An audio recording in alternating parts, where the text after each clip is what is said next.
on the order of 8%. Now, if we can do more, that's great. We're totally for it, if the cost. But keep in mind, though, if you're paying 2 to 3 times more per kilowatt hour than with utility scale solar, I mean, I think a lot of people would rather, pay less. So if you can get the cost of rooftop solar down and have more rooftop areas, then that would be a way to do it. Now, you could cover like roads. So we didn't count for roads being covered with solar. I mean, roads like canopies. I mean, we do account for parking structures, so like schools having solar. So the more the better. So we're totally for more solar, as long as we can keep the cost low. Great. Okay, Can yes. I make one comment? Yes, absolutely. And ask you one question? Yes, absolutely. So just one comment. Thanks so much for Mark. That I want to, as a representative of an organization dedicated to protecting plants and animals, I just want to disagree with you a little bit on birds and wind. I don't disagree with the number of birds that cats kill.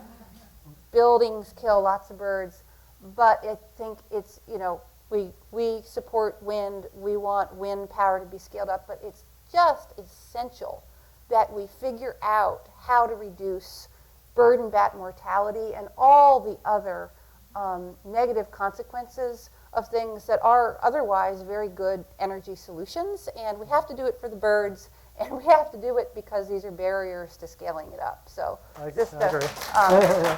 I agree. Yeah, we should definitely do as much as we can to reduce the deaths. Not to give you a hard time, but and Strella, I wanted to ask you one thing because you mentioned the victory on 693, the solar bill, and I think that went down largely at the end of the legislative session. And I'm just wondering if you wanted to tell that story at all, and if maybe there's an untold story of this legislative session. Yeah, so has anybody heard of, so raise your hand if you've heard of SB 350 before, like before tonight. Okay, and then put your hands down, and before tonight, have you heard of AB 693? Okay, a few people, okay. So I feel like the untold story is the story of how actually environmental justice communities won this year. There was a lot of focus on SB 350, and we actually advocated a ton on SB 350, trying to make sure that the equity provisions in SB 350 were kept safe and protected. AB 693, as I had mentioned earlier, is the largest investment of solar in environmental justice communities. It puts 300 megawatts of renewable energy on multifamily affordable housing. And that actually, because it just happened this year, it didn't necessarily happen quite at the end of the legislative session. It was actually built upon years and years of work. And we actually introduced the first version of that kind of bill 4 years ago. And so it was a product of incredible organizing, people power, and a lot of advocacy at the statewide level. So, and actually for SEAHA, we actually won on 3 other bills, so 4 bills total, making it a really historic bill for year for us, where we got a bill that was passed that would bring in more resources into environmental justice communities. So you can have all the vision that you want, you can pass all the policies you want, saying, we need more renewable energy in environmental justice communities, but if you don't have the money to do it, then it ain't gonna happen. So, so there was another bill that passed with that, and then there was one other bill that I'll mention, which put 2 environmental justice representatives on the Air Resources Board. So for folks that don't know the Air Resources Board, it's one of the most powerful agencies in the state, probably even the country. It regulates a lot of the air policy, a lot of the climate policy in the state, but that board doesn't look like me. It's a lot of other older white men, basically. And but they determine the fate of basically environmental justice communities year after year. And so we were able to get 2 representatives, environmental justice representatives on the Air Resources Board. So it's been a pretty historic year for us. Very, very empowering.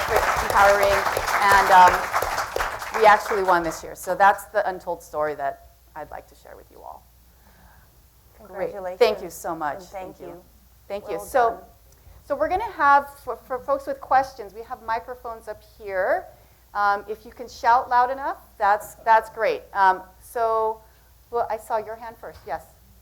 I just want to know if any of your research, Mark, covered sequestration and the importance of it and the significance of it within the data that you presented. So you're talking about coal with carbon capture and sequestration, or what kind of sequestration? Carbon sequestration, if we were to go to 100% renewable next week, what do we do to get the parts per million down? Oh, okay. Well, yeah, if we could do this worldwide, I mean, the lifetime, what's called the e-folding lifetime of carbon dioxide is about 50 years in the atmosphere. So there's the anthropogenic portion of carbon dioxide is 120 parts per million. So the pre-industrial is 280, and right now we're at 400. So the difference is the anthropogenic component. So if we eliminate all emissions worldwide today, after 50 years, we'd have about 40% of the 120 parts per million left. So we'd eliminate. So that would mean that we'd be down to 330 parts per million if we eliminated all CO2 emissions today. But CO2 emissions are going up; they're not actually dropping right now, worldwide. And so, but if we can implement the plans, then we will start getting things to ramp down. So it's not out of the question, at least, if not by 2050, if we actually reach the 2050 goals of 100% renewable energy, then at least by 2100, we should be down to around 330 parts per million. Where's the CPM in 2050? I'd say, well, if we get 80% by 2030, I would say we're at 360 to 380. So I'm going to go over here. That's worldwide, though, I should point out. Great. Not just California. Thank you. The woman back there with your hand raised. Yes. Thank you. I'm curious to know why in so many discussions about keeping fossil fuels in the ground carbon emissions, we don't hear more about methane emissions, particularly coming from agriculture. Not only is it causing methane, but incredible energy and resource decays to feed cattle. And I just am not hearing that in conversation, so I'm curious to know why you think that is. It's a very meaningful question to me, actually, because I've been working on methane pretty intensively since 2007. And actually, the first time I ever heard Mark Jacobson speak was at a congressional hearing in 2008, when you were talking about black carbon. And I had been there for a hearing on methane and Arctic melting the day before.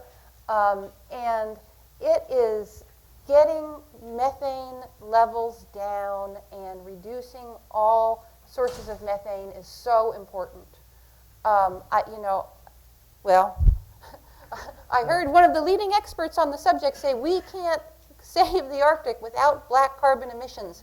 We can't save them without methane emissions. And we've known that for a very, very long time, since 2006. And I have recently started spending a lot more time working on trying to keep fossil fuels in the ground rather than just specifically on methane regulation, because we've known for over 10 years that there's an enormous amount of low-hanging fruit out there in the oil and gas sector, in the ag sector, in the waste sector to cut methane, and it's not happening. And when it comes to oil and gas, we need to jump now from the regulations that we know could have reduced methane from a lot of oil and gas development to just keeping it all in the ground. That's what we have to do for the fossil fuel sector. We got to capture it from abandoned coal mines, all kinds of things. And so it's not that it's not important. I just personally feel like we need to jump because we've been 10 years with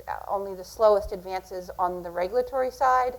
And as to agriculture and meat and methane, yes, that is very, very important. Our organization is working on it, and we can send you to some info on what we're doing on that. We just didn't talk about it tonight because we're focused on fossil fuels. Okay, I'm going to, no questions on the side. I saw, yes, your hand, yes. Seems to me something concrete and immediate could be done by establishing a fund for loaning school districts money to put solar roofs and buy electric school buses and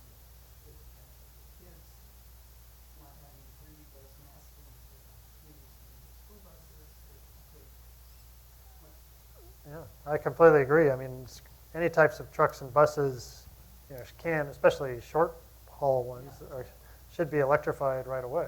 I mean, it should have been done yesterday. It should have been done generations ago. It's really ridiculous that their diesel school buses still. I'll bet a lot of people would tackle it in cities nowadays compared to fun were established and that was. Yeah, I mean, I see a lot of solar on roofs, and maybe because I live in Palo Alto, Sunnyvale area. They're just every school, I mean, colleges all have humongous amounts of solar on the roof. So there are state programs that must be helping to fund these already. I don't know about the.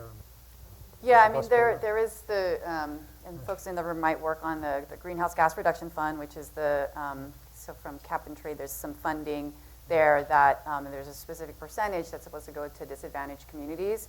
So depending on the project, and I know that there are particular organizations that have asked for electrification of things like school buses in the past, and so that funding is. So I know that pocket of money is there. Yes, your hand. A question for Mark. I noticed in your presentation that you had said that there wasn't, in your projections, there wouldn't be any new hydro, but a lot of environmental activists are really concerned about the amount of environmental damage being done by the 60,000 dams now in the United States, and I'm wondering if you can address that issue. Sure. Well, those 60,000, actually, I think, don't quote me on the numbers, but most of them are actually not electricity producing dams. So as far as I'm concerned, they can go down. Let's talk about the damage that's being done by the ones that do generate electricity. Well, I think, Cause environmental problems.